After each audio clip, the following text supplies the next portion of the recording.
तर माझं नाव ॲडव्होकेट मयूर आहे. I am practicing advocate in Mumbai. आणि त्या ठिकाणानंतर आम्ही मागच्या 2-3 वर्षानंतर कोर्ट प्रॅक्टिस हा प्लॅटफॉर्म वगैरे स्टार्ट केला आहे. आणि कोर्ट प्रॅक्टिस प्लॅटफॉर्म स्टार्ट करायची गरज यासाठी आम्हाला लागली की जेणेकरून जे फर्स्ट जनरेशन ॲडव्होकेट असणार आहेत त्यांच्यासाठी एक असा प्लॅटफॉर्म जो की त्यांना ज्या basics of civil and criminal procedure असणार आहे किंवा ऍक्च्युअल प्रोसिजर जी कोर्टमध्ये चालणार आहे त्याबद्दल माहिती देण्याचं किंवा शिकवण्याचं काम वगैरे कोर्ट प्रॅक्टिस प्लॅटफॉर्मद्वारे करण्यात येतं. मग या सर्व प्लॅटफॉर्मला स्टार्ट करायचा हा एक उद्देश होता. त्या व्यतिरिक्त हा सुद्धा एक उद्देश होता की बरेच सारे ॲडव्होकेट किंवा फर्स्ट जनरेशन ॲडव्होकेट, पहिल्या पिढीचे ॲडव्होकेट हे तालुक्याच्या लेव्हलला किंवा जिल्ह्याच्या लेव्हलला असणार आहेत. मेट्रो सिटी वगैरे मध्ये जास्त कुणी नसतं. त्यामुळे तालुक्याच्या लेव्हलला म्हणा किंवा जिल्हा लेव्हलला म्हणा तेवढ्या अशा सोयी नाहीये की ज्याच्याने आपल्याला जी प्रोसिजर ऑफ लॉ असणार आहे ते शिकण्यासाठी बरं होऊ शकेल किंवा व्यवस्थितपणे आपण शिकू शकू. कारण की वी नो दॅट जे काही सिनियर असणार आहे त्यांच्याकडे सुद्धा पुरेसा वेळ नाहीये किंवा ऍज अ ॲडव्होकेट म्हणून, ऍज अ ज्युनियर म्हणून जो एक लाजाळूपणा ऍज अ मराठी माणूस म्हणून आपल्यामध्ये असणार आहे त्यामुळे आपण बऱ्याच वेळेस मागे पडत असतो. मग या सर्व गोष्टींना लक्षात ठेवून किंवा केंद्रात घेऊन या सर्व कोर्सला आम्ही डिझाईन वगैरे केलंय. ह्या कोर्स खास करून मराठी कोर्सची ही 7वी-8वी बॅच असणार आहे. याआधी इंग्लिश आणि हिंदीच्या बऱ्याच साऱ्या बॅच झाल्या. त्यानंतर मागणी मराठीमध्ये होती त्यामुळे मराठी सुद्धा सुरू झालंय. मराठीची ही 7वी-8वी बॅच असणार आहे. Now we have to gone through the important part की कशा प्रकारे ऍज अ ॲडव्होकेट म्हणून, as a first generation advocate म्हणून आपल्याला या साऱ्या गोष्टींची आवश्यकता असणार आहे. बेसिकली काय असणार आहे की ऍज अ ॲडव्होकेट म्हणून जेव्हा आपण प्रॅक्टिस वगैरे स्टार्ट करत आहोत किंवा ऍज अ ॲडव्होकेट म्हणून जेव्हा माझी लॉ डिग्री कंप्लीट होते तर लॉ डिग्री कंप्लीट होण्याचं महत्व ठीक आहे की बाबा झाली आहे लॉ डिग्री 5 वर्षाची असेल किंवा 3 वर्षाची असेल, पण आपल्याला माहिती आहे की आपण लॉ डिग्री कशा प्रकारे कंप्लीट करत आहोत. एकतर आपली लॉ डिग्री BA नंतर येणार आहे किंवा अशा एखाद्या डिग्री नंतर येणार आहे की बाबा माझ्याकडे जॉब नाहीये किंवा माझ्याकडे स्पर्धा परीक्षेसोबत काही वेळ नाहीये, त्या व्यतिरिक्त मी अतिरिक्त डिग्री वगैरे घेऊन टाकेल किंवा मी एखादा मूव्ही पाहिलाय त्यामुळे मला लॉ करायचंय, मला एखादा पॉलिटिशियन आवडतो, मला एखादा असा व्यक्ती आवडतो जो लॉ फील्डमध्ये बराच काही तीर मारत आहे, मला असा एखादा व्यक्ती आवडतो जो एका दिवसाचे 4-5 लाख रुपये, 4-5 करोड रुपये घेतो एका हिअरिंगचे, त्यामुळे मला लॉ फील्डमध्ये यायचंय. हेच एक कारण असणार आहे. किंवा तुमच्या फॅमिलीमध्ये आधी कुणीतरी ॲडव्होकेट असेल, भाऊ बहीण, काका काकू, आई वडील, त्यामुळे तुम्ही ॲडव्होकेसी फील्डमध्ये येत आहात. या व्यतिरिक्त तर वेगळं असं कारण कुणाकडेही नाहीये की एखादा आवड म्हणून येते. खास करून जस्टिस मिळवण्यासाठी, न्याय मिळवून देण्यासाठी कमी लोक येणार आहेत. या व्यतिरिक्त काही लोक असतात ज्यांना सोशल मीडियाची आवड असणार आहे किंवा सोशल वर्क करायची आवड असणार आहे, not social media, social work करायची आवड असणार आहे त्यामुळे येणार आहेत. मग या सर्व सिनॅरिओमध्ये फक्त लॉ डिग्री कंप्लीट करून काही महत्व आहे का? तर हो, महत्व आहे की बाबा लिगल नॉलेज असायला पाहिजे म्हणून एक महत्व आहे. पण त्या व्यतिरिक्त आपल्याला त्याचा उपयोग होत आहे का, तो सुद्धा एक प्रश्न असणार आहे. मग समजा आज एखाद्या व्यक्तीची लॉ डिग्री कंप्लीट होते, जसं की आपली एज्युकेशन सिस्टीम आहे. 3 वर्षाचा कोर्स असेल तर प्रत्येक सेमिस्टरला 4-5 सब्जेक्ट असं करत करत आपण 15-20 सब्जेक्ट शिकत असतो 3 वर्षामध्ये. 5 वर्षाची डिग्री असेल तर 30 पर्यंत सब्जेक्ट विषय आपण शिकत असतो. पण त्याचं तेवढं फारसं महत्व आहे का आपल्या आयुष्यामध्ये? समजा माझी डिग्री आज कंप्लीट होते, त्यानंतर मी ऑल इंडिया बार एक्झामिनेशनला सुद्धा सिलेक्ट होते किंवा मी क्लिअर करते ऑल इंडिया बार एक्झामिनेशन, सनद वगैरे सगळं झालंय माझ्याकडे आणि मी एक ॲडव्होकेट म्हणून आज उभा आहे. या सर्व सिनॅरिओमध्ये एक अशी व्यक्ती तुमच्याकडे येते जिला काही ना काही मदत हवी आहे. का मदत हवी आहे? कारण की तुम्ही सोशल मीडियावर पोस्ट केली आहे, तुमच्या मित्राकडून त्या व्यक्तीला कळालं की बाबा या व्यक्तीचं लॉ डिग्री कंप्लीट झाले, आता वकील झाले, तुमच्या नातेवाईकांकडून कळालं असेल त्या व्यक्तीला किंवा तुमच्या मित्रांकडून कळालं असेल, तर एखादा व्यक्ती तुमच्यापर्यंत लॉ डिग्री झाल्यानंतर काय येते तर 2 कारणं असणार आहेत खास करून. एक तर हा असणार आहे की तुम्ही कमी फीस घेणार कारण की तुम्ही ओळखीचे आहात. सेकंड असणार आहे की बाबा हा ओळखीचा व्यक्ती आहे त्यामुळे हा मला खोटं बोलणार नाहीये किंवा माझ्या हिशोबाने, माझ्या पद्धतीने किंवा माझ्या फेवरमध्ये काही ना काही जजमेंट, निकाल काहीतरी आणून देऊ शकतो. पण तुम्ही खरंच त्या कंडिशन मध्ये आहात का की तुम्ही त्या व्यक्तीची मदत कराल जेव्हा तुमची लॉ डिग्री कंप्लीट झाली आहे?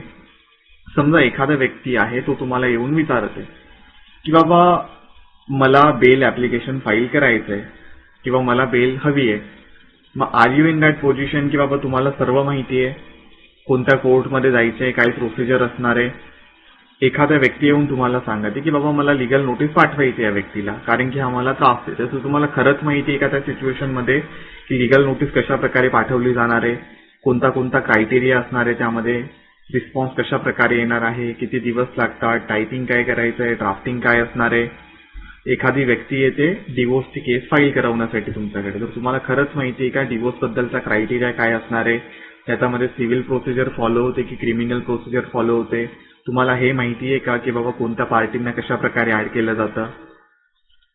हे सर्व प्रश्न तुमच्या डोक्यामध्ये असणारच आहे आणि असायला पाहिजे, कारण की आपण जे लॉ डिग्रीमध्ये शिकलो आहोत ते आपल्याला माहिती आहे आपण कशा प्रकारे शिकलो आहोत. खास करून काय असणार आहे माहिती आहे का, तुमची लॉ डिग्री कंप्लीट तर होते पण त्यासोबत तुम्हाला लिगल नॉलेज येते का ते एक महत्वाचं असणार आहे. कारण की बरेच सारे असे व्यक्ती आहेत, इव्हन माझं स्वतःचं उदाहरण जर मी तुम्हाला देण्याचा प्रयत्न केला तर I was regular in my LLB वाला कॉलेज, गव्हर्नमेंट लॉ कॉलेजमध्ये. आता पण तुम्ही जाऊन रजिस्टर चेक केलं माझ्या नावाने मिळेल तुम्हाला 95 ते 99% अटेंडन्स होती 3 वर्षामध्ये. बट त्या अटेंडन्सचा काही फरक पडला आहे का? CPC मध्ये चांगले मार्क, CRPC मध्ये चांगले मार्क मिळवून काही फायदा आहे का? नाही. कारण की जे कोर्टमध्ये चालणारी प्रोसिजर आहे ती वेगळी आहे, टोटली वेगळी म्हणण्यापेक्षा प्रॅक्टिकल नॉलेज आहे, त्यामध्ये प्रात्यक्षिक करावं लागतं आपल्याला. आणि जे आपण कॉलेजमध्ये शिकत आहोत, मोठं कॉलेज असेल, चांगलं कॉलेज असेल तर वेल अँड गुड, अदरवाईज काही नाहीये त्यामध्ये. म्यूट कोर्टमध्ये तुम्ही पार्टिसिपेट करत असाल, चांगलं कॉलेज असलं, पण म्यूट कोर्ट म्हणजे फक्त एक साधी सिंपलची केस आहे. उद्या उठून तुमच्या समोर अशा काही कंडिशन उभ्या राहतात, जसं की एक व्यक्तीने केस दाखल करण्यासाठी तुमच्याकडे आलाय, दाखल करायचं तो केस, अचानक समोरची जी पार्टी असणार आहे ती वारत आहे. मग काय करायचं नेमकं? त्याचं लिगल हेअरला कसं आणायचं, त्याच्या वारसांना कसं आणायचं, त्यासाठी कोणता क्रायटेरिया चेक केला पाहिजे, तिथे लायबिलिटी चेक करायची का, त्या ठिकाणी त्याचे पैसे चेक करायचे का, बऱ्याच साऱ्या गोष्टी असणार आहेत. किंवा मग तुमची जी पार्टी असणार आहे तीच वारत आहे, आता तिची डेथ झाली, मग काय करायचं? केस कंटिन्यू होईल नाही होईल? एखादी व्यक्ती अचानकपणे केस सुरू झाल्यानंतर गायब होते, मग काय करायचं? टाळ्या वाजवत बसायचं का की पैशांसाठी वेट करत बसायचा? त्या व्यतिरिक्त मग क्लायंट हँडलिंग कशा प्रकारे करायचे ऍज अ न्यू ऍडव्होकेट म्हणून? क्रॉस एक्झामिनेशनच्या लेवलला कशा प्रकारे हे करायचंय? बरेच सारे मिसलेनियस ऍप्लिकेशन असणार आहेत, इंजंक्शन ऍप्लिकेशन असणार आहेत. त्या व्यतिरिक्त अशा काही सिच्युएशन येतात ज्यामध्ये क्लायंटचे अचानक पैसे संपतात. तो होणार आहे एकंदरीतपणे की बाबा असा एखादा व्यक्ती ज्याच्याकडे सुरुवातीला पैसे होते, पैसे केस दरम्यान संपले त्या व्यक्तीकडून, मग काय करायचं त्याने? जर एखाद्या व्यक्तीचे पैसे केस सुरू असल्या दरम्यान जर संपले असेल, ठीक आहे, तो आता झालाय दिवाळखोर. दिवाळखोर म्हणजे शिवी वगैरे नाहीये, त्याला म्हणतो आपण इंग्लिशमध्ये इनसॉल्वंट. इनसॉल्वंटचा अर्थ असतो असा एखादा व्यक्ती जो आता पर्सनल कंडिशन नाहीये की बाबा तो केस चालवू शकेल, त्यामुळे तो दिवाळखोर झालाय. मग तो ऍप्लिकेशन कशा प्रकारे करेल कोर्टमध्ये की माननीय सन्माननीय कोर्ट, माझ्याकडे आता कुठल्याही प्रकारचे पैसे नाहीये, ते पैसे नाहीये त्यामुळे मी केस लढू शकत नाहीये. मग ती प्रोसिजर काय असणार आहे? किंवा अशी एखादी प्रोसिजर ज्यामध्ये एखादी व्यक्ती अननोन आहे. समजा एक अशी व्यक्ती आहे ज्याने तुमच्याकडून पैसे घेतले, त्या व्यक्तीचं काही ठाण पत्ता नाहीये, ना त्याचं नाव माहितीये, ना गाव माहितीये, ना ऍड्रेस माहिती. मग काय करायचं? ती एक प्रोसिजर असणार आहे. अशी एखादी कंडिशन ज्या कंडिशनमध्ये तुमच्या समोर केस सुरू आहे, केस सुरू असताना अचानकपणे असा मामला घडतो की ज्यामध्ये तुमच्या केसमध्ये खोटे डॉक्युमेंट वगैरे येते. अचानकपणे असा मामला घडतो की समोरची व्यक्ती त्या प्रॉपर्टीवर एन्क्रोच करते, अतिक्रमण करते. मग काय करायचं? मग या सर्व कंडिशन पॅरलल वे मध्ये चालणार आहे. एका केसमध्ये असा अर्थ असा होत नाही की बाबा फक्त केस फाईल करायची, कोर्टमध्ये जायचं, माझ्या एरियाचं कोर्ट आहे, कोर्टमध्ये जायचं, केस फाईल करायची. केस कशी फाईल करतो आपल्याला माहितीये. कोर्टच्या बाहेर एक झेरॉक्सचं दुकान आहे, झेरॉक्सच्या दुकानच्या बाजूला एक नोटरीचं दुकान आहे, नोटरीच्या दुकानमध्ये एखादे असे व्यक्ती मिळतात जे मला रेडीमेड ड्राफ्टिंग करून देतात. 500 रुपये द्यायचे, ड्राफ्टिंग करून घ्यायची, क्लायंटला सांगायचं 3000 रुपये झाले, क्लायंटकडून पैसे घ्यायचे, 500 रुपये नोटरीला द्यायचे, 2500 रुपये आपले. अशा प्रकारे केस दाखल होते. We know that. हीच प्रोसिजर चालत असणार आहे. चांगला सिनियर भेटला त्या ठिकाणी रेडीमेड ऑफिसमधून प्रोसिजर होईल, ड्राफ्टिंगसाठी वेगळ्या व्यक्तीला पैसे द्यायची गरज नाहीये. हीच एक सिच्युएशन असणार आहे आपल्या समोर. त्या व्यतिरिक्त अशा वेगळ्या सिच्युएशन तर होणार नाहीये. या व्यतिरिक्त काय असणार आहे की बाबा केस दाखल झाली आहे, केस दाखल झाल्यानंतर सर्व तर सिनियरला विचारायचं असतं. सिनियरने सांगितलं या तारखेला कोर्टमध्ये जा आणि तारीख घेऊन या तारखेला वकालतनामा दाखल करा. मग वकालतनामा कसा असतो, कशा प्रकारे तयार होतो, जॉईंट वकालतनामा म्हणजे काय असणार आहे, या सर्व सिच्युएशन आपल्या समोर येणार आहेत. ह्या व्यतिरिक्त पुढच्या सिच्युएशन मध्ये काय होणार आहे आपल्या समोर की बाबा या सर्व सिच्युएशन जर आपण सोडल्या तर पुढच्या सिच्युएशन मध्ये आपल्या समोर प्रश्न असणार आहे की बाबा केस दाखल झाली आहे, कोर्टपर्यंत केस आली आहे, मग त्यासाठी आवश्यक असणारे डॉक्युमेंट ज्याच्यामध्ये एक्झिबिट असणार आहेत, मार्किंग असणार आहे, निशाणी ज्याला आपण मराठीमध्ये म्हणतो, संबंधच्या पॉइंट असणारे. एखादी केस दाखल झाल्यानंतर त्यासाठी रिक्वायरमेंट असलेल्या कोणत्या कोणत्या गोष्टी, मग कोर्टचं नाव की बाबा कोणत्या कोर्टमध्ये फाईल करत आहोत केस. मग कोर्टचं नाव माहिती करून चालणार आहे का, तर नो डाऊट तेवढं करून माहिती चालणार नाही आपल्या समोर. तो I am just sharing you the screen now. तुमच्या समोर फक्त आता वेबसाईट दिसत असेल आणि एक व्यक्ती बोलत आहे. त्या व्यतिरिक्त आता आपण प्रॅक्टिकल कडे थोडंसं वळू, जेणेकरून तुम्हाला सुद्धा थोडीफार माहिती मिळेल की हा बाबा काहीतरी आहे यामध्ये. ठीक आहे, स्क्रीन विजिबल आहे तुमच्या समोर, कळवा मला एकदा. स्क्रीन विजिबल आहे का?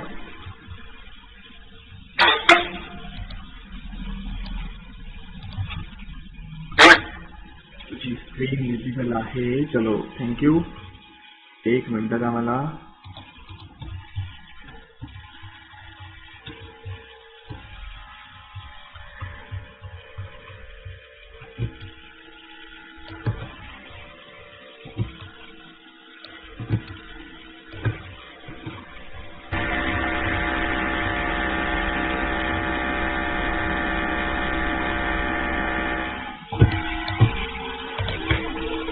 अच्छा, समजा we have to take one of the condition, Q condition, त्यामध्ये आपल्याला थोडंसं समजायला मिळेल. बघा, सेशन असणारे 7 वाजेपर्यंत, तर 1 तास बसावं लागेल तुम्हाला जर काही समजून घ्यायचं असेल तर. ठीक आहे, कामं असतील तर वेल अँड गुड, तुम्ही 9 वाजेचा सेशन अटेंड करा.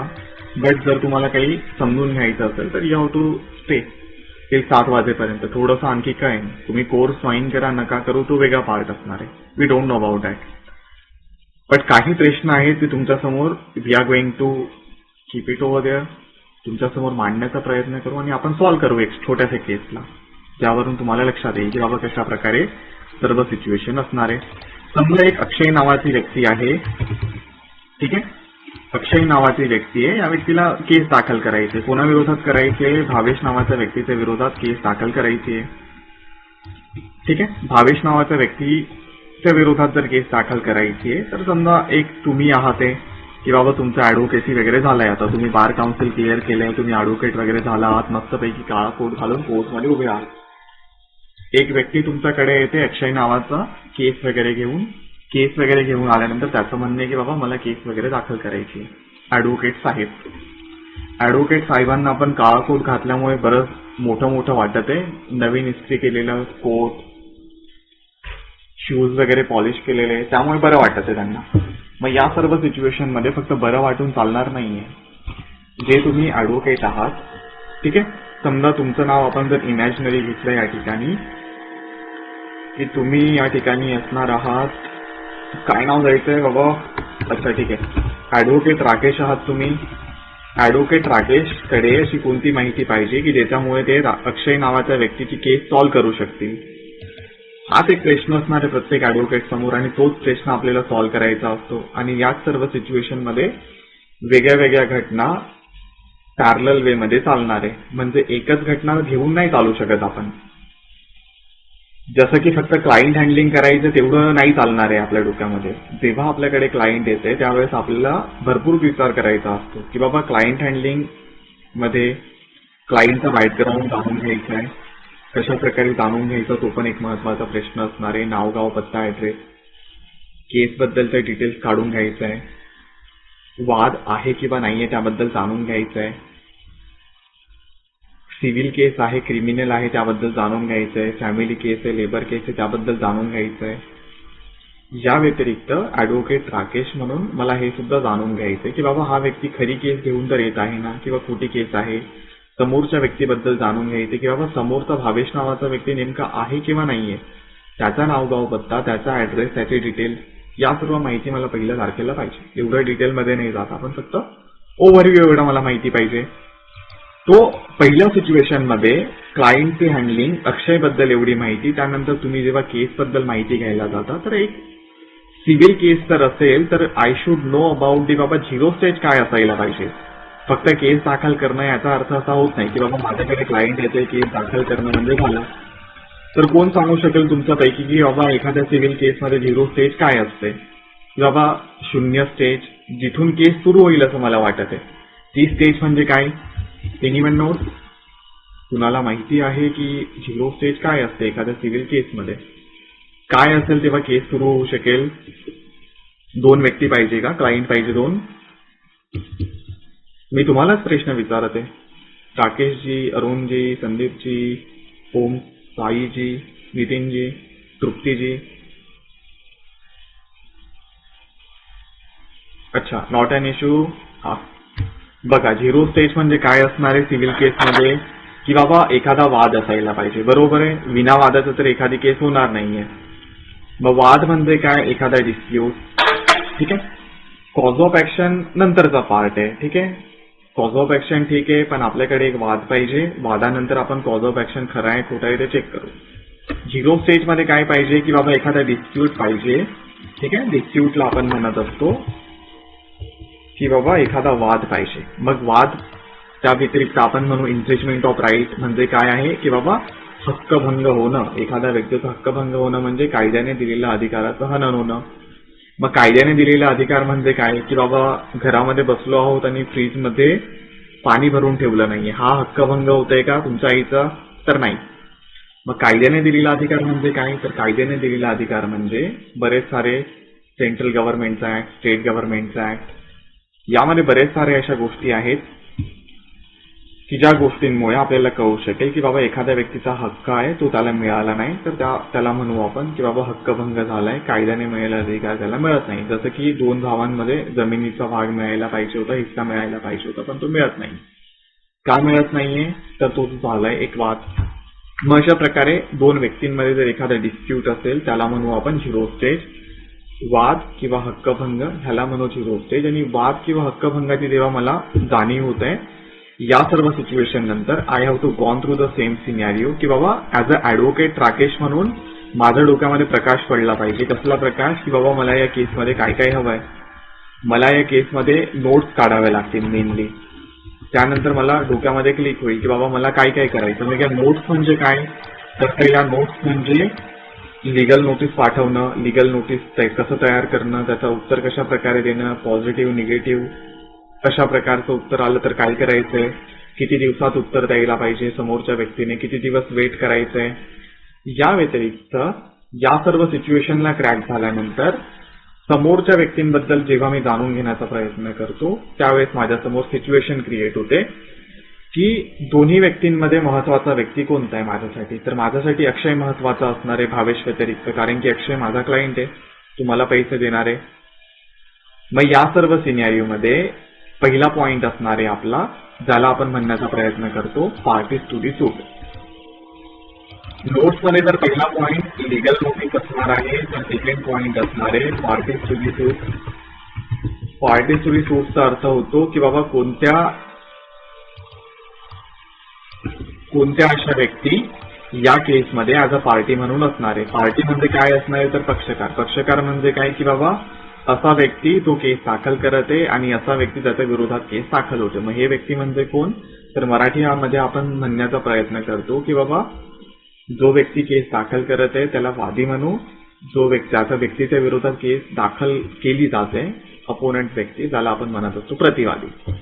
मग आणखी एक इथे प्रश्न निर्माण होतो की बाबा प्रत्येक केस दाखल करणारा व्यक्ती हा वादी असला पाहिजे. ठीक आहे, तो वादी असला पाहिजे. ज्याच्या विरोधात केस दाखल होतो तो व्यक्ती प्रतिवादी असला पाहिजे. हो, प्रतिवादी असला पाहिजे. पण मेन प्रश्न या ठिकाणी असणार आहे की बाबा प्रत्येक वादी, ठीक आहे. हा, इंग्लिशमध्ये आपण म्हणतो प्लेंटिफ आणि डिफेंडेंट, प्लेंटिफ आणि रिस्पॉन्डंट. मराठीमध्ये म्हणतो वादी प्रतिवादी, वादी किंवा सामनेवाला, जसं केस असेल त्यानुसार. काही सिच्युएशन मध्ये आपण म्हणत असतो, आपण कोर्समध्ये पाहू बाकीच्या गोष्टी. पेटिशनर म्हणू, काही समोरच्या सिच्युएशन मध्ये म्हणू आपण की रिस्पॉन्डंट आहे. तो this will the criteria regarding the same. Criminal cases असेल तर त्यामध्ये वेगळ्या प्रकारे म्हणू आपण. जो कंप्लेनंट असेल, जो दावा घेऊन जाते किंवा जो क्रिमिनल केस घेऊन जाते त्याला आपण कंप्लेनंट म्हणतो. मराठीमध्ये त्याला अर्जदार वगैरे म्हणू. अपोनंट पार्टी असेल त्याला आरोपी म्हणतो. इंग्लिशमध्ये आपण त्याला अॅक्युज म्हणतो. तर हा वेगळा वेगळा पार्ट असणार आहे. फक्त आपण एक आउटलाईन शिकत आहोत, त्यामुळे जास्त टेक्निकल शब्दामध्ये नाही जात आहोत आपण. तर पार्टीज टू दी सूटसाठी हे किती महत्वाचं असणार आहे आपल्यासाठी की बाबा जो वादी केस घेऊन जाते त्याची केस खरी असायला पाहिजे. किंवा एखादा वादी केस घेऊन जात आहे ती केस खरीच असते का? What you think? किती लोकांना वाटतं एखादी केस कोर्टमध्ये जाते, वादी घेऊन जाते केस, तो वादी खराच असायला पाहिजे? किती लोकांना वाटतं तुमच्यापैकी? तो थंबचा ऑप्शन आहे वाटतं तुमच्याकडे. थंब आहे ऑप्शन? पंजा, काँग्रेसवाला पंजा, हात. अच्छा, एकाच व्यक्तीला वाटतं की बाबा तो खरा असायला पाहिजे व्यक्ती. तुम्ही पाहिलंय कधी की बाबा एखादा व्यक्ती केस घेऊन जाते, जो वादी, ज्याला आपण प्लेंटिफ म्हणत आहोत, पेटिशनर म्हणत आहोत, तो खोट्या केस सुद्धा घेऊन जातो? पाहिलंय कधी? एकाच व्यक्तीने पाहिलंय का खोट्या केस पण घेतल्या जातात कोर्टमध्ये? मूवीज वगैरे मध्ये, न्यूजपेपरमध्ये नाही पाहत तुम्ही की तुमचे नातेवाईक किंवा तुमचे असे जवळचे क्लोज रिलेटिव्ह मुद्दाम हिस्सा वाटणीसाठी, घरातून हिस्सा मागण्यासाठी खोट्या केसेस पण दाखल करतात? म्हणजे याचा अर्थ काय होतो या ठिकाणी? वादी आहे पण याचा अर्थ असा नाही की बाबा तो खराच आहे. ऍज अ ऍडव्होकेट म्हणून तुमचं डोकं यापर्यंत चाललं पाहिजे की बाबा एखादी केस जर येते ना तुमच्या क्लायंटच्या विरोधात एखादा दाखल करत आहे ना, याचा अर्थ कदापि होत नाही की ती केस खरी आहे म्हणून. केस आहे म्हणून आहे, कोर्ट डिसाईड करेल. एखादा वादी आहे म्हणून तो खरा होत नाहीये, ठीक आहे. एखादा प्लेंटिफ डिफेंडेंट आहे, सामनेवाला आहे, याचा अर्थ कदापि असा होत नाही की बाबा तो खोटा आहे, त्यानेच अत्याचार केला आणि नाही केले. नाही, खोट्या केसेस पण दाखल होतात. त्यामुळे तो एक सिच्युएशन क्लिअर करायची आपल्या समोर की बाबा जो काही पार्ट असणार आहे या सिनेरिओमध्ये की वादी खराच असला पाहिजे गरजेचं नाहीये, प्रतिवादी खोटाच असला पाहिजे गरजेचं नाहीये, ते कोर्ट डिसाईड करेल. त्यामुळे तुमच्या समोर ऍज अ ऍडव्होकेट म्हणून ही क्लिअरिटी पाहिजे. त्यामुळे अक्षय केस जी घेऊन जाणार आहे कोर्टमध्ये ती खरीच असेल आपण मान्य करू. मग त्यासाठी पार्टीज टू दी सूट म्हणजे काय? अशी एखादी व्यक्ती जी केसमध्ये पक्षकार असणार आहे. ही सिच्युएशन ऍडव्होकेट राकेश समोर क्लिअर होते. ऍडव्होकेट राकेश समोर क्लिअर होणारी ही सिच्युएशन एवढी सोपी वाटते का आपल्याला की बाबा केसमध्ये कोण पार्टीज होणार आहे? नाही, एवढी सोपी नाहीये ती. त्या सिच्युएशन मध्ये you have to gone through the some kind of scenario situation. त्या सिच्युएशन म्हणजे काय आहे की बाबा राकेश सोबत असणारी जी व्यक्ती, ठीक आहे, जी क्लायंट आहे अक्षय, ही किती नंबर ऑफ मध्ये अवेलेबल आहे की बाबा एखाद्या केसमध्ये किती नंबर ऑफ पक्षकार असू शकतात? किती असायला पाहिजे? तर त्यामध्ये सिच्युएशन मध्ये 1 असायला पाहिजे, 2 असायला पाहिजे, 3, 4, 5, 6, 7, 8, 9, 10, 11, 12. कुठेही असं नाहीये लिहिलेलं की बाबा एवढीच संख्या असायला पाहिजे. जेवढे नंबर ऑफ पक्षकार पाहिजे एका साईडला तेवढे ठेवू शकतो, अपोनंट साईडला जेवढे पक्षकार पाहिजे तेवढे ठेवू शकतो. मग प्रश्न आणखी एक निर्माण होतो की बाबा समोरची पार्टी नसेल तर काय करायचं? एकच व्यक्ती एक केस दाखल करू शकते का? What you think? एकच व्यक्ती आहे, समोरच्या व्यक्तीचा काहीच स्थानपत्ता नाहीये, मग ती केस दाखल करू शकते का? पंजाब जी, नो, नाही करू शकत. अजून एकच व्यक्तीला माहिती आहे की बाबा नाही करू शकत. तुम्हाला माहित नाही की अच्छा तुम्ही स्वतः विरोधात केस दाखल करू शकता का?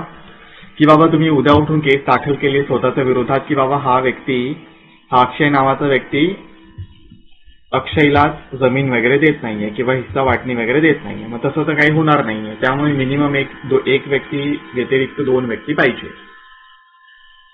मग काही अशा सिच्युएशन येतात, काही अशा घटना घडतात आपल्या आसपास की बाबा एखादी व्यक्ती, समोरची व्यक्ती खास करून, ठीक आहे, ती व्यक्ती अननोन आहे हे आपल्याला माहिती आहे. अनोळख्या व्यक्तीविरोधात दावा वगैरे दाखल होतो. आपण ते न्यूजपेपरमध्ये वाचत असतो की बाबा अज्ञात व्यक्ती विरोधात पोलिसांनी दावा वगैरे दाखल करून घेतलाय किंवा कंप्लेंट रजिस्टर केली आहे, FIR दाखल झाली वगैरे वगैरे. सिव्हिलमध्ये पण तसं होऊ शकतं, सिव्हिल केसेसमध्ये की बाबा अज्ञात व्यक्तीविरोधात पण आपण दावा दाखल करू शकतो. मग त्यासाठी वेगळी प्रोसिजर असणार, ती कोर्ट्समध्ये पाहू आपण. या व्यतिरिक्त अशी पण सिच्युएशन होते का कधी की बाबा एखादा प्लेंटिफ अनोळखी आहे आणि त्याने दावा दाखल केलाय? व्हॉट यू थिंक, असं होऊ शकतं का? अनोळखा प्लेंटिफने दावा दाखल झालाय सिव्हिल केसमध्ये खास करून. अनोळखी व्यक्ती तर नाही करू शकत, कारण की तुम्ही कोर्टमध्ये जाणार, तिथे सिग्नेचर काहीतरी लागेल, ऍटलीस्ट एफिडेव्हिट लागेल, पॉवर ऑफ अटॉर्नीचं काही ना काही लागेल. त्यामुळे एखादी व्यक्ती जी दावा दाखल करायला जाते ती अनोळखी राहून चालणार नाहीये. ही वेगळी गोष्ट आहे की ती एखाद्या वेगळ्या ठिकाणाहून ती करू शकेल, त्याचा advocate through, power of attorney through, तो वेगळा पार्ट आहे. But he have to stand over before the court. एका वेळेस तरी त्याला तिथे उभं राहावं लागेल. क्रिमिनल केस असेल तो वेगळा पार्ट आहे, पण सिव्हिल केसमध्ये ऍटलीस्ट तो असायला पाहिजे. मग ह्या सर्व गोष्टी झाल्या. मग हे सर्व प्रूव्ह करण्यासाठी पक्षकारांच्या दरम्यानचे जे काही सिनॅरिओ आहे, मग पक्षकारांमध्ये फक्त प्लेंटिफ, डिफेंडेंट, वादी प्रतिवादी, वादी सामनेवाला, प्लेंटिफ रिस्पॉन्डंट, पेटिशनर वगैरे हा पार्ट करून चालणार नाही. या पार्ट व्यतिरिक्त जॉइंडर, नॉन जॉइंडर हे पण पार्ट असायला पाहिजे डोक्यामध्ये. या व्यतिरिक्त अशा काही केसेस असतात ज्यामध्ये एक तिसरा व्यक्ती उडी मारत असतो. जसं की दोन व्यक्तींची केस आहे, त्या केसमध्ये अचानक एका व्यक्तीला जाग येते आणि तो व्यक्ती कोर्टमध्ये जातो आणि सांगतो की बाबा मी सुद्धा या केसमध्ये पक्षकार असायला पाहिजे. मग त्या सुद्धा एक सिनॅरिओ असणार आहे. त्यामध्ये आपण इंटरव्हेनिंग ऍप्लिकेशन वगैरे दाखल करत असतो. या सर्व सिनॅरिओ ऍज अ ऍडव्होकेट म्हणून माझ्यासमोर असायला पाहिजे. ही झाली फक्त पहिल्या प्री कंडिशन सुरुवातीच्या. या व्यतिरिक्त जेव्हा मी प्लेन दाखल करणार आहे, ठीक आहे, प्लेन दाखल करायच्या वेळेस आणखी काही सिच्युएशन माझ्या डोक्यामध्ये असायला पाहिजे. कोणती सिच्युएशन?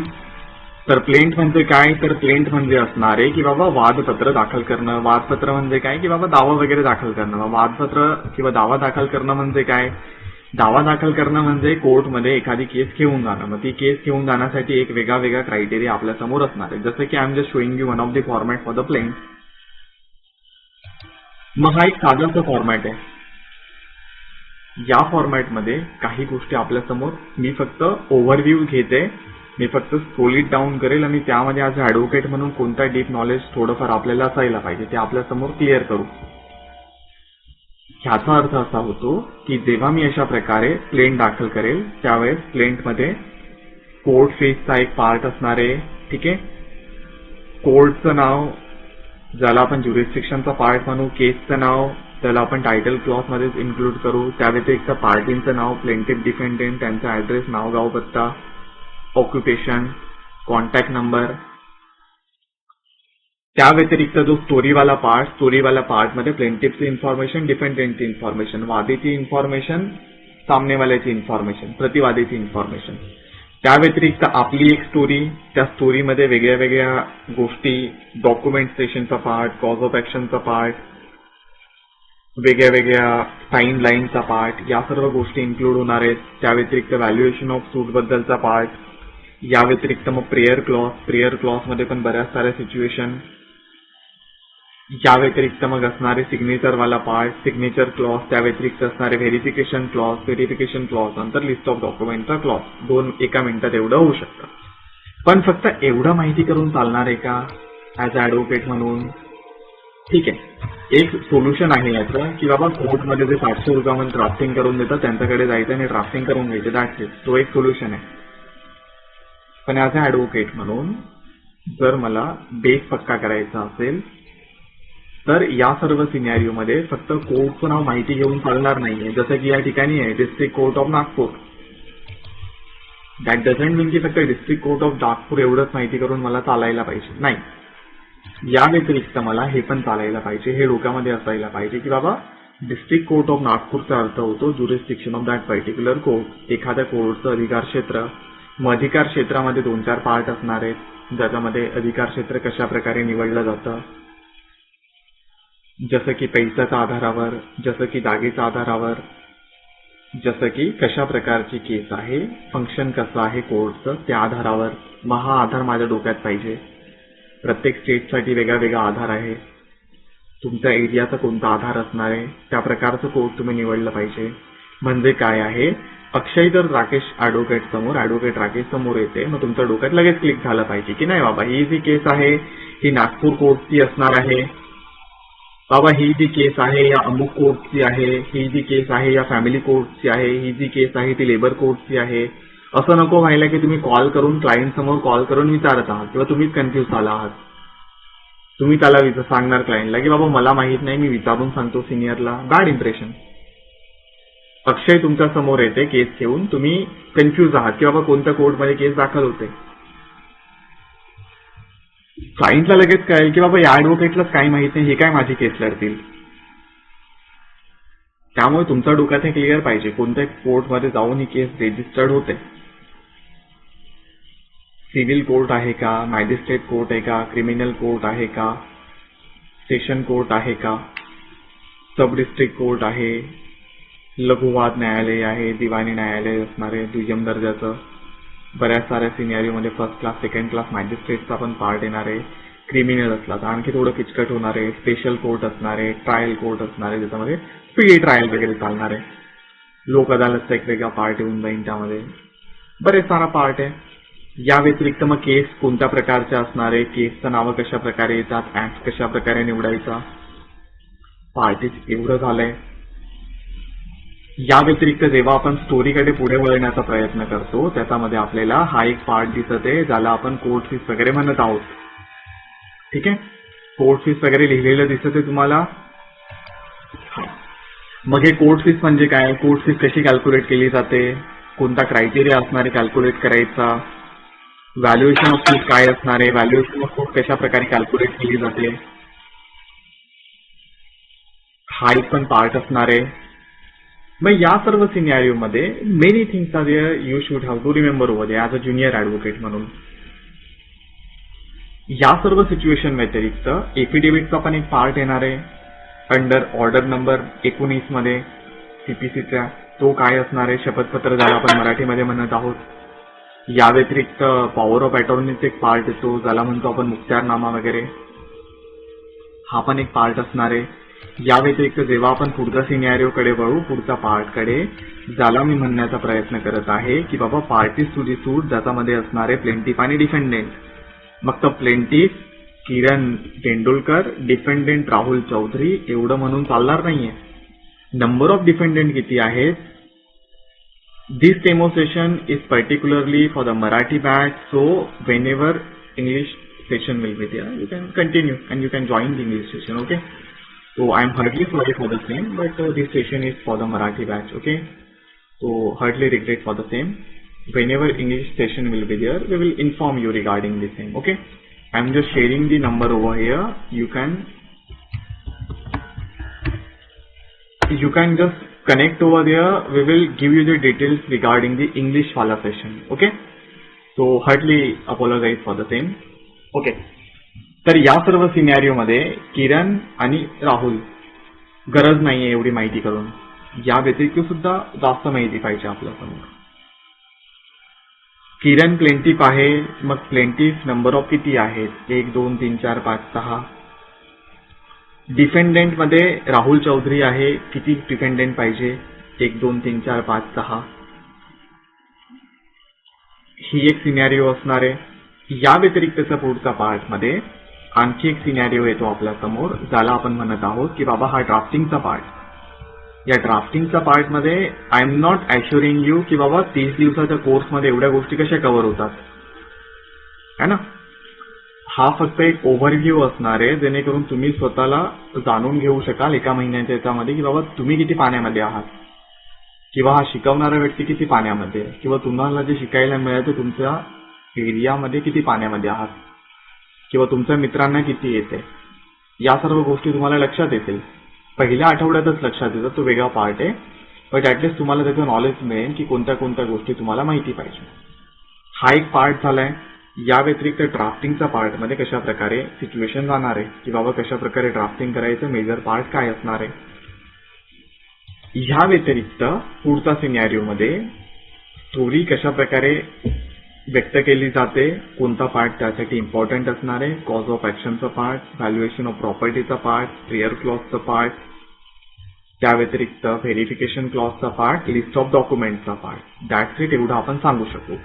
मग या ज्या साऱ्या गोष्टी आहेत ते सिव्हिलसाठी ठीक आहेत. या व्यतिरिक्त रिटर्न स्टेटमेंटचा पण पार्ट येतो. रिटर्न स्टेटमेंट म्हणजे काय की बाबा सामनेवाला जो व्यक्ती आहे, अपोनंट व्यक्ती आहे, प्रतिवादी व्यक्ती आहे, त्या व्यक्तीने कशा प्रकारे एखाद्या केसमध्ये डिफेन्स घेतला पाहिजे. So what we have to do over here की बाबा या कोर्समध्ये आपण नॉट ओनली प्लेंटिफची बाजू मांडण्याचा प्रयत्न करू, पण या व्यतिरिक्त आपण डिफेंडंटची बाजू सुद्धा मांडण्याचा प्रयत्न करू. नाहीतर मग कोर्स करून काही फायदा नाहीये. गरजेचं नाही ना की तुमच्याकडे अशा केसेस येतील ज्यामध्ये फक्त तुम्हीच केस दाखल करत असणार. अशा पण केसेस जर तुमच्या क्लायंट विरोधात एखाद्याने केस दाखल केली असेल, जसं की सुरुवातीला आपण मेन्शन केलं, काय मेन्शन केलं की बाबा फक्त प्लेंटिफच खरा असेल नाही सांगू शकत. कधी कधी डिफेंडेंट पण खरा असतो, सामनेवाला पण खराब असतो, खोट्या केसेस दाखल होतात त्याच्या विरोधात. मग या सर्व सिनॅरिओमध्ये सुद्धा आपल्या समोर डिफेन्स कशा प्रकारे घ्यायचा आहे हा पण एक क्रायटेरिया असणार आहे. मग हा झालाय हे काही पॉइंट आहेत तुमच्या समोर जे डिफेन्समध्ये आपण मांडू शकतो. हे आपण एकदम डिटेलमध्ये शिकण्याचा प्रयत्न करतो या कोर्समध्ये, कशा प्रकारे डिफेन्स घेतला गेला पाहिजे. या व्यतिरिक्त या सर्व सिनॅरिओ व्यतिरिक्त आणखी काही 2-3 पार्ट असणार आहे ज्याला आपण म्हणत असतो रिटर्न स्टेटमेंट कशा प्रकारे होतं, त्याचे डिटेलिंग, काउंटर क्लेम काय असणार आहे ज्याला आपण प्रतिवाद पत्र वगैरे म्हणत आहोत, सेट ऑफ काय असणार आहे तो पण एक पार्ट आपण पाहण्याचा प्रयत्न करू. हे सर्व पार्ट असणार आहेत. ठीक आहे. या व्यतिरिक्त जास्तीचं डिटेल्स जर आपण पाहण्याचा प्रयत्न केला तर काय नेमकं असणार आहे ॲज अ ॲडव्होकेट म्हणून आपल्या समोर. ही जी एक केस आहे ना आपल्या समोर आलेली, हिला कशा प्रकारे आपण हँडल वगैरे करू शकतो. जसं की एक छोटंसं जर एक चार्ट मी तुम्हाला शो करण्याचा प्रयत्न केला ना की बाबा जसं की एक प्लेंटिफ म्हणून आहात तुम्ही. ठीक आहे. तर काय असतं की बाबा आज तुम्ही कोर्टमध्ये बसला आहात. ठीक आहे. संदीपजी आहेत, संदीपजींनी नवीन लॉ डिग्री कंप्लीट केली आहे. नवीन लॉ डिग्री कंप्लीट केल्यानंतर संदीपजी कोर्टमध्ये बसले आहात. ठीक आहे.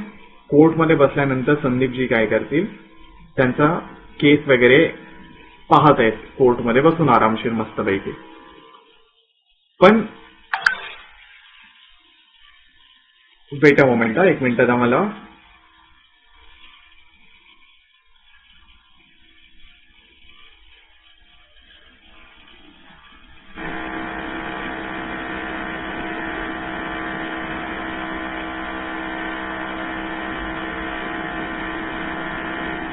ओके. तर मेन क्रायटेरिया काय असणार आहे की बाबा संदीपजी कोर्टमध्ये बसले आहात आणि संदीपजींसमोर एक केस वगैरे सुरू आहे. मजा कधी येईल माहितीये का ॲज अ लॉ ॲडव्होकेट म्हणून किंवा कोर्ट प्रॅक्टिस कोर्स बद्दलची किंवा तुम्ही ॲडव्होकेट झाला आहात त्याची, की बाबा कोर्टमध्ये काहीतरी सिनॅरिओ चालू आहे आणि तुम्ही सर्व इमॅजिन करू शकत आहात, कल्पना करू शकत आहात. कसली कल्पना की बाबा कोणती तरी हिरोईन तुमच्या स्वप्नामध्ये येते. की या कल्पनेबद्दल नाही बोलत आहोत आपण, अशा कल्पनेबद्दल बोलत आहोत ज्याच्याने एक ॲडव्होकेट किती परिपक्व आहे, त्या ॲडव्होकेटला किती नॉलेज आहे प्रोसिजरचं ते आपण करू शकतो. मग कशा कल्पनेबद्दल बोलत आहे मी, तर या कल्पनेबद्दल बोलत आहे की बाबा तुम्ही कोर्टमध्ये बसला आहात, केस रँडमली चालू आहे, सुरू आहे काही ना काही प्रोसिडिंग. तुम्ही हे इमॅजिन करू शकत आहात की या सिच्युएशन नंतर कोणत्या स्टेजेस कोर्टमध्ये होऊ शकतात किंवा ही जी स्टेज सुरू आहे ना कोर्टमध्ये याचा आधी कोणत्या स्टेजेस झाल्या. जसं की एक रँडमची सिच्युएशन जर आपण घेतली की बाबा केसमध्ये, एखाद्या सिव्हिल केसमध्ये settlement of issue he stage सुरू आहे, ज्याला आपण म्हणत असतो मराठीमध्ये की बाबा वाद मुद्द्यांना निश्चित करणं, वाद मुद्द्यांची निश्चिती अंडर ऑर्डर नंबर 14 CPCचा ही स्टेज सुरू आहे. संदीपजींच्या डोक्यामध्ये हे विचार आले पाहिजे की बाबा या स्टेज नंतर काय होतं, काय काय होऊ शकतं, यानंतर एक्झामिनेशन ऑफ विटनेस आहे का, यानंतर इव्हिडन्सची स्टेज आहे का, यानंतर आर्ग्युमेंट आहे का, ह्या सिच्युएशनमध्ये कशा प्रकारे डॉक्युमेंट्स किंवा इव्हिडन्स वगैरे कोर्ट समोर ठेवले जातात, ह्या प्रोसिजरच्या आधी अंडर ऑर्डर नंबर 11, 12, 13 मध्ये कशा प्रकारे डॉक्युमेंटेशनचा पार्ट असणार आहे, कशा प्रकारे इन्स्पेक्शन होणार आहे डॉक्युमेंट बद्दलचं, कशा प्रकारे प्रश्नसंच तयार करून घेतले जातात ज्याला आपण म्हणत असतो क्वेश्चनियर वगैरे, हा सर्व एक पार्ट झालाय. मग ही एक सिच्युएशन. या व्यतिरिक्त under order number 10 examination of parties कशा प्रकारे केली जात होती त्या एक्झामिनेशन ऑफ विटनेसमध्ये कशा प्रकारे 4-5 स्टेजेस असणार आहे, मीडिएशन कशा प्रकारे असणार आहे, कन्सिलिएशन कशा प्रकारे असणार आहे, कशा प्रकारे लोक अदालतची प्रोसिडिंग फॉलो केली जाते, कशा प्रकारे आर्बिट्रेशनची प्रोसिडिंग फॉलो केली जाते, कशा प्रकारे एखादा व्यक्ती केसमध्ये जर नसेल तर त्याच्या विरोधात एक्स पार्टे डिक्री फाईल केली जाऊ शकते किंवा ऑर्डर पास केली जाऊ शकते. या व्यतिरिक्त संदीपजी हे पण इमॅजिन करू शकायला पाहिजे की एखाद्या रिटर्न स्टेटमेंटचं उत्तर पॉझिटिव्ह दिलं तर काय होऊ शकतं, निगेटिव्ह दिलं तर काय होऊ शकतं, पार्शियली दिलं तर काय होऊ शकतं.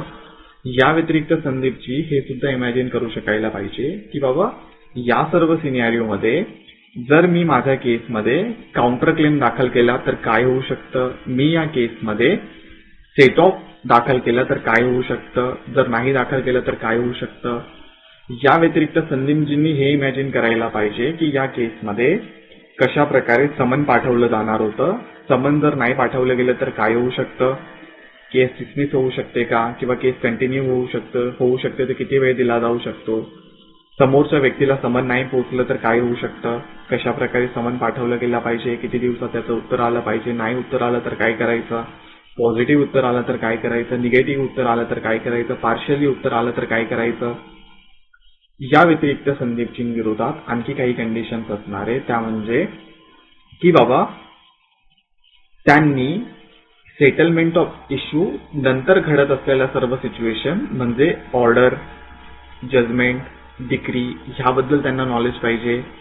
या व्यतिरिक्त त्यांना नॉलेज पाहिजे डोक्यामध्ये की बाबा इनसॉल्व्हन्सीच्या स्टेजेसमध्ये काय होणार आहे, डेथच्या नॉलेजमध्ये काय होणार आहे, एखाद्या पार्टींची सडन डेथमध्ये काय होऊ शकतं, प्लेंटिफ डिपेंडेंट कुणी, ऍडव्होकेटची डेथ आहे ना. गरजेचं नाही की बाबा ऍडव्होकेट अमर तर नाहीये, ऍडव्होकेट पण वारू शकतात, ऍडव्होकेट चेंज करायचे तर काय करू शकतो, गव्हर्नमेंटच्या विरोधात केस दाखल करायचे तर काय करू शकतो, म्युन्सिपल कॉर्पोरेशनच्या विरोधात, कंपनीच्या विरोधात, सैनिकांच्या विरोधात, गरीब व्यक्तीच्या विरोधात, महिलेच्या विरोधात, अनसाउंड माइंड एक मतिमंद किंवा गतिमंद व्यक्तीच्या विरोधात किंवा ते व्यक्ती एखाद्याच्या विरोधात, एखाद्या मायनरच्या विरोधात केस दाखल करायची असेल तर काय करू शकतो किंवा मायनर व्यक्ती एखाद्या व्यक्तीच्या विरोधात केस करू शकेल तर काय करू शकतो. हा सर्व क्रायटेरिया. डिक्लेरेटरी सूट म्हणजे काय, इंटरप्लिटर सूट म्हणजे काय, समरी सूट म्हणजे काय असणार आहे, या व्यतिरिक्त इंजंक्शन सूट म्हणजे काय असणार आहे, इंटरलोकेटरी सूट म्हणजे काय असणार आहे. या व्यतिरिक्तच्या सिनेरिओमध्ये कोर्ट रिसिव्हर म्हणजे काय. या सर्व सिच्युएशन जर तुमच्या क्लिअर झाल्या, या व्यतिरिक्त एक्झिक्युशनच्या सिच्युएशन, अंमलबजावणीच्या सिच्युएशन, या व्यतिरिक्तची सिच्युएशन ज्याला आपण अपील वगैरे म्हणत आहोत, या सर्व सिच्युएशन जर संदीपजींच्या डोक्यामध्ये क्लिअर झालं तर एकदम मस्त होईल त्यांच्यासाठी. कुणीही कोणतीही केस घेऊन येऊ द्या, लेबरची घेऊन येऊ द्या, सिव्हिलची घेऊन येऊ द्या, फॅमिली लॉची घेऊन येऊ द्या, चेक बाउन्सची केस घेऊन येऊ द्या, सर्व प्रश्न त्यांच्या डोक्यातच सॉल्व्ह होतात की बाबा असं झालं तर असं होऊ शकतं. गरजेचं नाहीये तुम्ही मोठा तीर मारणार आहात, तुम्हाला सर्व सेक्शन, ऑर्डर, रूल्स आठवण असायला पाहिजे नाही, कदापि गरजेचं नाहीये. जसं की आपल्याला लहानपणीची एक स्टोरी माहिती आहे, ससा आणि कासवची. कोणती स्टोरी होती ती, किंवा ससा आणि कासवाची शर्यत लागते, शर्यत वगैरे सुरू झाल्यानंतर काही सिच्युएशन नंतर तो जो ससा असणार आहे तो शर्यत जिंकून जातो. हीच स्टोरी होती. कासव हरतो शर्यत आणि ससा वगैरे जिंकतो ती शर्यत, अशीच स्टोरी होती ना. जर तुम्हाला आठवत असेल तर काय होतं स्टोरीमध्ये, कोण जिंकतं शर्यत, कासव जिंकतो की ससा जिंकतो.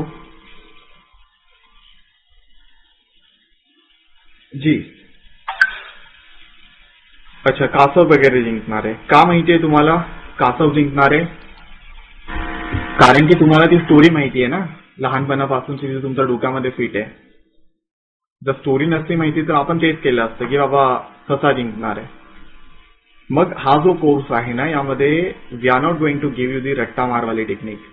रट्टा मारायला नाही सांगणार आहोत आम्ही तुम्हाला की बाबा हा सेक्शन आठवण करा, हा ऑर्डर आठवण करा, हा ऍक्ट आठवण करा, हे सर्व आठवण करा, हे सर्व माहितीच पाहिजे. नाही, काही गरज नाहीये.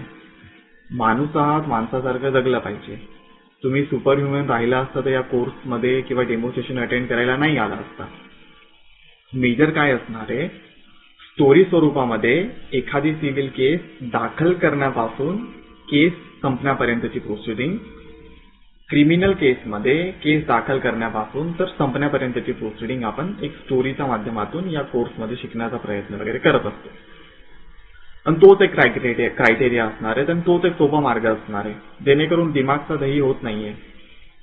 नाहीतर काय होतं, आपण सुरुवातीला सगळं पुस्तकं घेऊन बसतो आणि आपल्याला माहिती आपण किती दिवे लावलेले असतात, दिवाळीमध्ये किती दिवे लावले, LLB मध्ये किती दिवे लावले, स्वतःला जास्त प्रकारे माहिती असतं. काळा कोट घातला याचा अर्थ असा होत नाही की तुम्हाला भरपूर नॉलेज आलंय. काळा कोट घालून कोर्टमध्ये का जातो? कारण की ऍज अ ऍडव्होकेट म्हणून आपल्यासमोर ऑप्शन नाहीये. घरी बसून राहिलो तर घरचे बोलणार आहात की बाबा वकिलाची डिग्री का घेतली होती.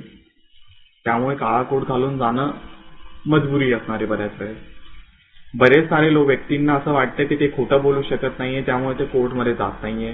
किंवा तुम्हाला असं वाटतं की तुम्हाला खोटं बोलता आलं पाहिजे, तुम्हीच तेव्हा वकील बनणार. नाही, खरे वकील पण आहेत, पण काय असतं, प्रोसिजर माहीत नसते, काय झाल्यानंतर काय करायचं ते माहीत नसतं. मग आपण त्या सिच्युएशनमध्ये ट्रॅपमध्ये अडकतो. आपल्याला वाटतं की बाबा हे जे वकील आहेत ना काळा कोट घातलेले, यांना भरपूर सारा नॉलेज आहे, त्यांना भरपूर तीर मारता येतो. नाही, काही येत नाहीये. सिनियर पण आहे त्यांच्या मागे. तुम्ही पाहिलं असेल तर तुम्ही ऍज अ ज्युनियर म्हणून जॉईन केलं असेल तुमच्यापैकी काही. काय असतं, एखादा लॉ फर्म जॉईन केलं तर किती फायदा होतो तुम्हाला. सकाळी काळा कोट घालून ऑफिसमध्ये जायचं, सर सांगतील या कोर्टमध्ये जा आणि तारीख घेऊन या कोर्टमध्ये जा वकालतनामा दाखल करून आणा, या कोर्टमध्ये जा हे ऍप्लिकेशन दाखल करून आणा, या कोर्टमध्ये जा आणि ते सर्टिफाईड कॉपीज काढून आणा, या केसमध्ये जा त्या क्लर्क सोबत आणि जा तुम्ही तिथे आणि केस दाखल करा, क्लायंटला पण घेऊन जा. कधी कधी तुम्हाला वाटेल त्या सर्व सिनियरिओमध्ये की बाबा माझ्यापेक्षा या क्लर्कला जास्त येतं. जे कारकून काम करत आहेत, जे लिपिक काम करत आहेत तुमच्या ऑफिसचं, त्यांना जास्त येतं आणि त्यांच्याकडे लॉ डिग्री पण नाहीये आणि मी 3-4-5 वर्षाची लॉ डिग्री घेऊन आलो. का होतंय असं? कारण की our education system, law education system is not allowing any candidate की बाबा पास झालं सर्व माहिती असेल. आणि सिनियर पण भरपूर चांगले मिळायला पाहिजे अपेक्षा करतो आपण, पण त्यांच्याकडे पण वेळ नसतो तेवढा. किंवा सिनियरला बऱ्याच वेळेस असं वाटत असतं की बाबा जर मी यांना शिकवलं ना, मी एवढं स्ट्रगल करून शिकलोय 10-12 वर्षाचा, जर मी यांना शिकवलं तर कदाचित माझे क्लायंट त्यांच्याकडे जाऊ शकतात. किंवा मग हा जो व्यक्ती मी याला जर शिकवलं ना तर हा 2-3 वर्षामध्ये बाहेर पडेल माझ्याकडून आणि स्वतःची प्रॅक्टिस स्टार्ट करेल. त्यांची पण थोडीशी मजबुरी असणार आहे. मजबुरी का नाम गांधीजी असतं तशा प्रकारे त्यांची सुद्धा फॅमिली आहे. बऱ्याच वेळेस मग आपण स्टार्ट करत असतो प्रॅक्टिस की बाबा क्लायंट घेऊन जाणं सिनियरकडे, मग सिनियर 50% ठेवतील, तुम्हाला 50% देतील फीस, अशा प्रकारे चालत असतं. किंवा 60-40. बरेच सिनियर असे असतात की बाबा ते फक्त सांगतात की बाबा क्लायंट घेऊन या, तेवढं क्लायंट घेऊन गेला ठीक आहे, त्यांचं पण होतं सिच्युएशन. या मोबदल्यात काय मिळतं तुम्हाला? स्ट्रगल. तुमचं वय आता 25 असेल, 27 असेल, 26 असेल, 30 वर्षापर्यंत येणार, तोपर्यंत काही शिकणार नाही. घाबरवत नाहीये मी तुम्हाला, but it is a criteria. Google करा, सध्याच्या सिच्युएशनमध्ये एक सर्व्हे आला होता 2-3 वर्ष आधी, इंटरनॅशनल सर्व्हे, भारतासारखा सर्व्हे नाही की बाबा मित्रांना सर्व्हे पाठवून विचारून घ्यायचं. दॅट सर्व्हे इज सेईंग की बाबा बरेच सारे मोस्ट ऑफ ऍडव्होकेट लोक काही वर्षांमध्ये लॉ प्रॅक्टिस वगैरे सोडणार आहेत. का लॉ प्रॅक्टिस सोडणार आहेत? यासाठी सोडणार आहेत की बाबा त्यांना प्रोसिजर व्यवस्थितपणे शिकवली जात नाहीये, किंवा यासाठी सोडणार आहेत की त्यांचा इंटरेस्ट कमी होत जाते. ह्याच 2 सिनॅरिओ असणार आहे. किंवा वेगळं पे वगैरे चांगला मिळत नाहीये, कारण की ऍज अ स्ट्रगल असणारच आहे तुमच्या बरोबर. तुम्ही आता प्रॅक्टिस स्टार्ट केली 24-25 वर्षामध्ये आणि तुम्ही एखादा तुमचा मित्र जो वेगळा धंदा करत आहे, दुकान टाकून चालवत आहे, काहीतरी व्यवसाय करत आहे, त्याची इन्कम आणि तुमची इन्कम कम्पेअर नाही करू शकत आपण. तो बऱ्यापैकी कमावणार आहे जोपर्यंत तुमचं 30-35चं वय होते तोपर्यंत. मग फॅमिलीचं बर्डन, लग्नाचं बर्डन सगळं चालत असणार आहे. मग या सर्व सिनॅरिओमध्ये जर तुम्ही लॉ प्रॅक्टिस लवकरात लवकर नाही शिकलात, मग ती एक अडचणीचा भाग असतो. तर why you have to take some kind of risk, है ना. रिस्क घेऊन चालणार नाहीये. रिस्क घेऊन का चालणार नाहीये? यासाठी चालणार नाहीये की जर तुम्ही मागे पडणार तर प्रॅक्टिसमध्ये मागे जर गेलात मग तेच असणार आहे. दरवर्षी नवीन ऍडव्होकेट येत आहेत. सिनियर पण, जेव्हा तुम्ही सिनियर होणार असाल त्यावेळेस तुमचे ज्युनियर येऊन तुम्हाला शिकवू शकतील, तो पण एक पार्ट असणार आहे.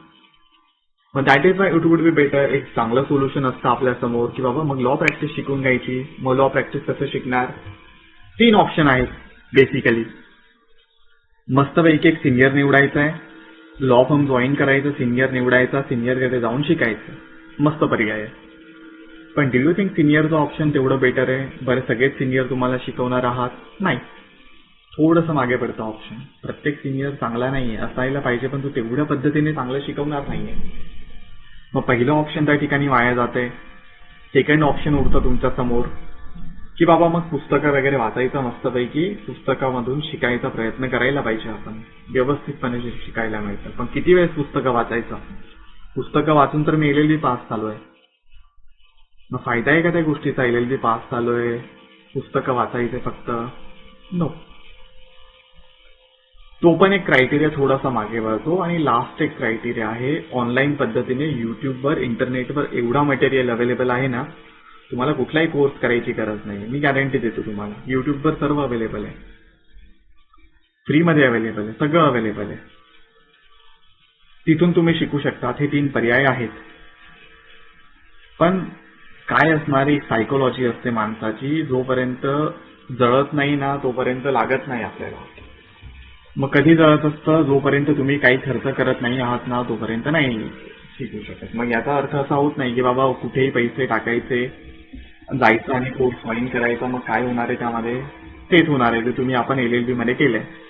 पैसे वाया जातात, रेग्युलर काय अटेंड करत नाही आपण, 2-3 सेशन अटेंड करतो, नवीन नवीन हे असणार आहे आपल्या समोर, जज्बा वगैरे, उत्साह वगैरे तो संपतो 2-4 दिवसामध्ये. मग खरंच लॉ प्रॅक्टिसमध्ये यायचं असेल ना तर सर्व शस्त्र, वस्त्र, हत्यारं, भालं वगैरे जर तुम्ही घेऊन उतरणार ना तर बरं होतं. काय होतं, लॉ फर्म जॉईन केलं ना तर तुम्हाला मोठं वाटायला पाहिजे. तुमचा तो कारकून असणार ना तुमच्या ऑफिसमधला सिनियरचा, जो 4-5 वर्षापासून विदाऊट लॉ डिग्री फक्त सिनियरचा मागे धावून धावून त्याला माहिती मिळाली, ऍटलिस्ट त्याच्यासमोर तरी तुम्ही उभं राहता आलं पाहिजे. त्या व्यक्तीला सांगता आलं पाहिजे की नाही बाबा तुम्ही ॲडव्होकेट आहात. नाहीतर काय होतं, तुम्ही त्याला प्रश्न विचारत असतात की काका हे काय करायचं, काका कोणत्या कोर्टमध्ये जाऊन दाखल करायची केस, काका समन कसा पाठवला जातो, कशा प्रकारे पाठवला जातो, समन पाठवल्यानंतर काय करायचं, किती दिवसाने उत्तर येतं, हा उत्तर आलं तर काय करायचं, फायलिंग कशा प्रकारे वाचायच्या, है ना, हेच सर्व करणार आहात तुम्ही. जसं की कायदेचे लोक करत आहे, तुम्हाला पण तेच करावं लागतं. त्या व्यतिरिक्त मग जे ज्युनियर आहेत त्यांना विचारायचं किंवा सिनियरला विचारायचं की सर या केसमध्ये काय करायचं, हे झाल्यानंतर काय करायचं, ते झाल्यानंतर काय करायचं, कोर्ट फीस कशा प्रकारे कॅल्क्युलेट करायची, व्हॅल्युएशन ऑफ सूट कशा प्रकारे कॅल्क्युलेट करायचं, कोणत्या ऍक्टमध्ये कशा ह्या कोर्टमध्ये केस फाईल होते, या कोर्टमध्ये कधी केस जाते, त्या कोर्टमध्ये कशी जाते, FIR झाल्यानंतर काय करायचं, पोलीस केस दाखल करत नाही तर काय करायचं, चार्जशीट नंतर काय करायचं, चार्जशीट म्हणजे काय, कशा प्रकारे वाचायची, FIR कशा प्रकारे वाचायची, बेल ऍप्लिकेशनसाठी कोर्ट कशा प्रकारे निवडायचं, सिव्हिल केसेससाठी कोर्ट कशा प्रकारे निवडायचं. So many things are there.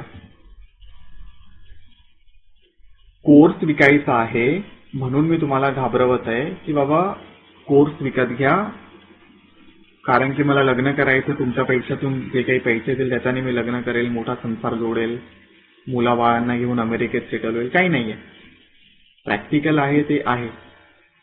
तुमच्यासोबतच घडत आहे असं नाहीये, प्रत्येक व्यक्तीसोबत घडतं.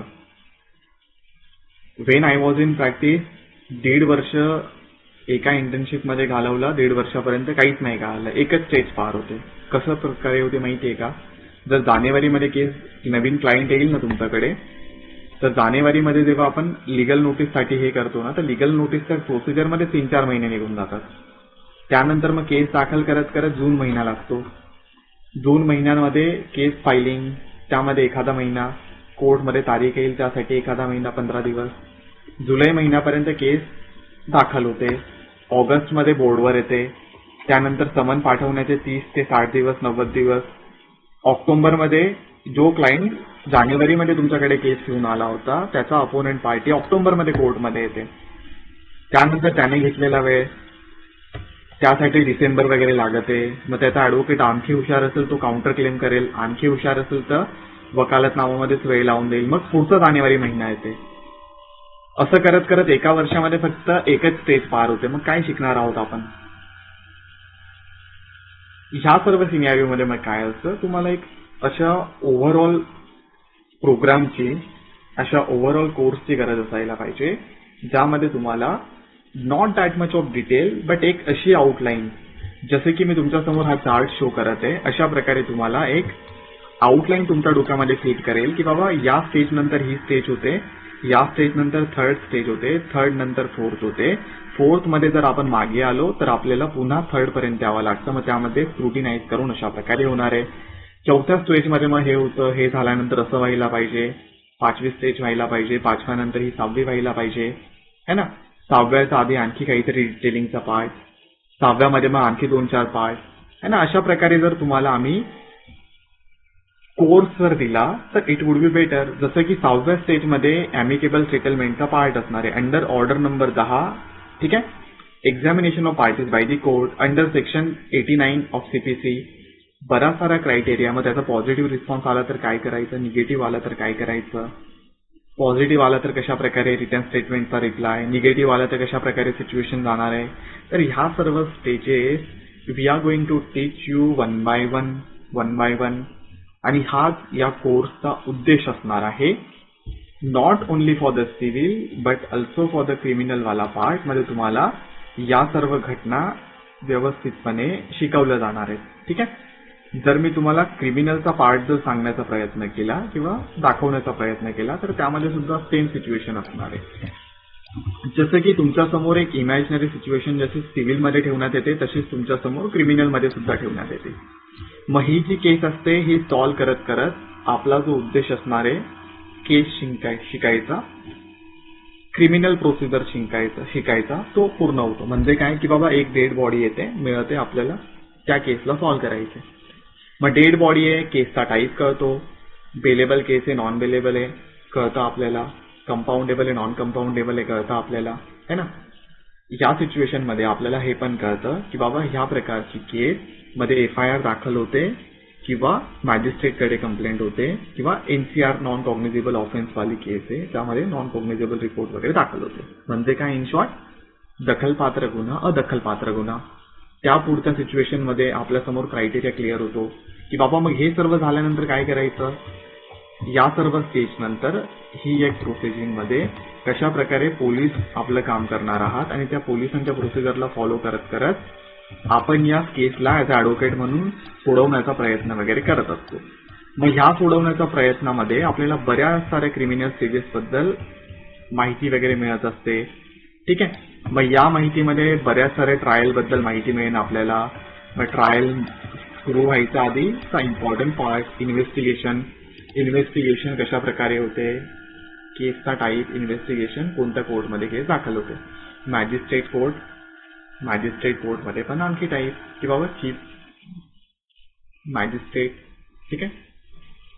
या व्यतिरिक्त ऍडिशनल मॅजिस्ट्रेट, असिस्टंट मॅजिस्ट्रेट किंवा मेट्रोपॉलिटन मॅजिस्ट्रेट वाला पार्ट,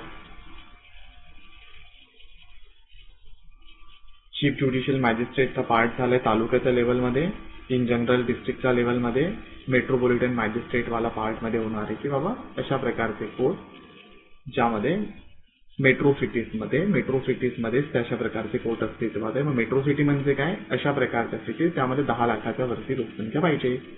मग त्या सिटीचा पार्ट, तिथले मॅजिस्ट्रेटचे कोर्ट, तिथले सेशन कोर्टमध्ये पण सेशन जज, ऍडिशनल सेशन जज, असिस्टंट सेशन जज, हायकोर्ट, सुप्रीम कोर्ट, या सर्व सिनियरिओ नंतर मग इन्व्हेस्टिगेशन स्टार्ट होणं. इन्व्हेस्टिगेशनच्या प्रोसिजरमध्ये वेगळ्या प्रकारचं इन्व्हेस्टिगेशन, मर्डर केस असेल तर वेगळं इन्व्हेस्टिगेशन, चोरीचं असेल तर वेगळं, एफआयआर वाचणं, कशा प्रकारे वाचावी लागेल एफआयआर, कोणता क्रायटेरिया असतो, एफआयआर वाचण्यासाठी कोणत्या प्रकारे सेक्शन आठवण पाहिजे, हा सर्व पार्ट. या व्यतिरिक्त एफआयआर वाचण्यासाठी कोणता क्रायटेरिया ऍज अ ऍडव्होकेट म्हणून अवलंबला पाहिजे. म्हणजे एफआयआर वरूनच आपल्याला कळेल पोलिसांनी काय चुका केल्या आहेत, क्लायंटचा काय चुका आहेत, समोरच्या व्यक्तीचा काय चुका आहेत आणि त्याच्यावरून स्ट्रॅटर्जी तयार करा. हे सर्व झाल्यानंतर इन्व्हेस्टिगेशनमध्ये अरेस्ट तर केलं जाते. मग अरेस्ट केल्यानंतर बेल मिळवणं. मग बेलसाठीचा पण वेगळा क्रायटेरिया, कोणत्या कोर्टमधून बेल घ्यायची आहे, बेलेबल ऑफेन्स असेल तर काय करायचं, नॉन बेलेबल असेल तर काय करायचं, अँटिसिपेटरी बेल म्हणजे काय, कोणत्या कोर्टमधून घ्यायची, हा सर्व एक क्रायटेरिया.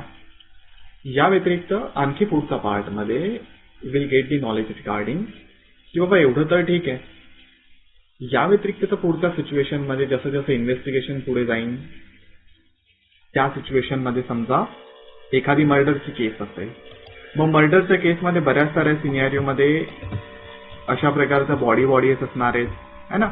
ही एक बॉडी तुम्हाला दिसत असेल, या बॉडीच्या इन्व्हेस्टिगेशन मध्ये ऍडव्होकेट म्हणून तुमचा रोल काय असणार आहे तो आपण समजून घेण्याचा प्रयत्न करतो. त्या व्यतिरिक्त मग अशा प्रकारचं जे काही हे जे तुमच्या समोर एक मिनिट द्या मला, हे जे तुमच्या समोर असं जो काही पार्ट होता ना पोस्टमार्टम वाला पार्ट, मग या पोस्टमार्टम वाला पार्ट मध्ये कशा प्रकारचे सिच्युएशन तुमच्या समोर असणार आहे ना. मग हा सर्व पार्ट पण आपण शिकून घेण्याचा प्रयत्न करतो. डीएनएचा पार्ट कव्हर होईल त्यामध्ये, पोस्टमार्टमचा पार्ट कव्हर होतो. या व्यतिरिक्त मग मर्डरवाला बराच सारा पार्ट, साकू वाकूचा पार्ट, रेप केसेसचा पार्ट, रेप केसमध्ये एक्झामिनेशन ऑफ विक्टिम वाला पार्ट,